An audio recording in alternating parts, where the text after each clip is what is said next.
Hi, hello, నమస్తే. నేను మీ అడప వినీత్. చరిత్ర పుటల్లో చాలామంది జననం, మరణం ఈ రెండింటి మధ్య ఊగిసలాడుతూ ఉంటారు. కానీ కొంతమంది మాత్రమే వారి ధైర్య సాహసాలతో ప్రేరణగా, అమరవీరులుగా, ఉదాహరణలుగా మిగిలిపోతారు. అవును, నేను చెబుతుంది ఒక సాధారణ పోలీస్ కానిస్టేబుల్ గురించి. అతనే తుకారాం ఓంబ్లే. తుకారాం ఓంబ్లే 1954 27 పుట్టాడు. నవంబర్ 2008లో చనిపోయాడు.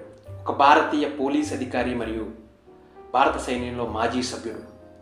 ముంబై పోలీసులలో అసిస్టెంట్ సబ్ ఇన్స్పెక్టర్ ASIగా పనిచేశాడు. అతను ముంబైలోని గిర్గాం చౌపట్టిలో 26/11 26/11 దాడుల సమయంలో ఆయన అమరవీరులయ్యారు. భారత ప్రభుత్వం మరణాంతరం 26 జనవరి 2009 దేశంలోని అత్యున్నత శాంతికాల సైనిక పురస్కారమైన అశోక చక్రతో ఓంబ్లేను సత్కరించింది. 1991లో భారత సైన్యం యొక్క సిగ్నల్ కార్ప్స్ నుండి నాయక్గా పదవీ విరమణ చేసిన తర్వాత ఓంబ్లే ముంబై పోలీసుల్లో కానిస్టేబుల్గా చేరాడు. అతను ముంబై పోలీసుల్లో ASIగా పదవీ బాధ్యతను స్వీకరించాడు.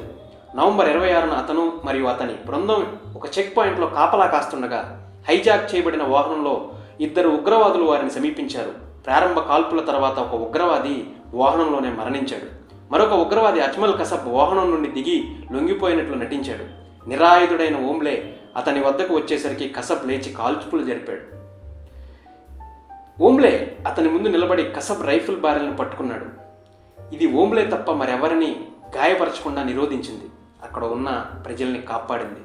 ఈ చర్య కారణంగా ఓంబ్లే మరణించిన ప్రజలు అక్కడ సేఫ్గా ఉండగలిగారు. తర్వాత ఓంబ్లే బృందంలోని మిగిలిన వారు కసబ్ను పట్టుకున్నారు. ఇది అక్కడ జరిగిన కథ. కసబ్ను పట్టుకోవడంలో ఆయన చేసిన కృషికి గుర్తింపుగా భారత ప్రభుత్వం తర్వాత ఓంబ్లేకు అశోక చక్రను ప్రదానం చేసింది. ఓంబ్లే లాంటి వాళ్ళు ఎంతోమంది చరిత్ర పుటల్లో ఉన్న వాళ్ళని చిరిపివేసే ప్రయత్నాలు జరుగుతున్నాయి భారతదేశంలో. ఎక్కడో ఒక చిన్న సందేహం, ఎక్కడో చిన్న భయం, మనం ఎలాంటి వాటి గురించి మాట్లాడాలి అంటే. కానీ మన పాడ్కాస్ట్లో మాత్రం చరిత్రలో ఉన్న ఆధారాలని, చరిత్రలో ఉన్న గొప్ప వాళ్ళని, ఫిలాసఫికల్ థియరీలని, మైథాలజీని బేస్ చేసుకుని భారతదేశం అలాగే ప్రపంచంలో జరిగే గొప్ప ప్రేరణ అంశాలుగా తీర్చిదిద్దబడిన మిస్టరీల్ని, వాటి యొక్క ఇన్ఫర్మేషన్ని మన పాడ్కాస్ట్ రూపంలో మీకు చెప్పడం అనేది నా యొక్క ధ్యేయం. కాబట్టి లైక్, షేర్ మరియు సబ్స్క్రైబ్ చేయండి మన యొక్క ఛానల్ని. ఇకపోతే హేమంత్ కర్కరే, సందీప్ ఉన్నికిషన్, విజయ్ సల్స్కర్, అశోక్ కామ్టే, హవల్దార్ గజేంద్ర సింగ్, సదానంద డేట్, ఇలా ఎంతోమంది దేశం గర్వించదగ్గ ఆఫీసర్స్ మన దేశం కోసం పనిచేశారు. కొంతమంది ప్రాణాలని అర్పించారు తృణప్రాయంగా. కొంతమంది ప్రజల కోసమే నిలబడ్డారు, దేశం కోసం ఆలోచించారు. కానీ మనం మాత్రం వీళ్ళ గురించి కొంచెం టైం కూడా స్పెండ్ చేయట్లేదు, కొంచెం కూడా మనం ఆలోచించట్లేదు. మనకెందుకులే, వాళ్ళు మన కోసం ఉన్నారు కదా అనే ఫీలింగ్లో ఉండిపోతున్నాం. కానీ ఆ కొంచెం ఎమోషన్ వాళ్ళ మీదకి వెళ్తే, వాళ్ళ చూపు దేశం మీద ఎంత ఉందో వాళ్ళ కుటుంబాల మీద కూడా అంతే ఉంటుంది. కానీ ఆ ఎమోషన్ని పక్కన పెట్టి వాళ్ళ ప్రాణాలని అర్పించారు అంటే అది మన కోసమే. కాబట్టి మన ఎమోషన్ కూడా వాళ్ళ పట్ల ఎంతో కొంత ఉండాలి అనేది నేను చెబుతున్నాను. ఎందుకు అంటే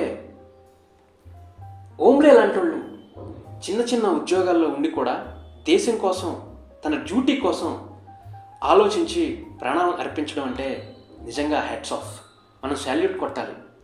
అవార్డులు, రివార్డులు, అశోక చక్రాలు ఎన్నో వస్తుంటాయి, పోతుంటాయి. కానీ పురస్కారం కాదు ఇంపార్టెంట్.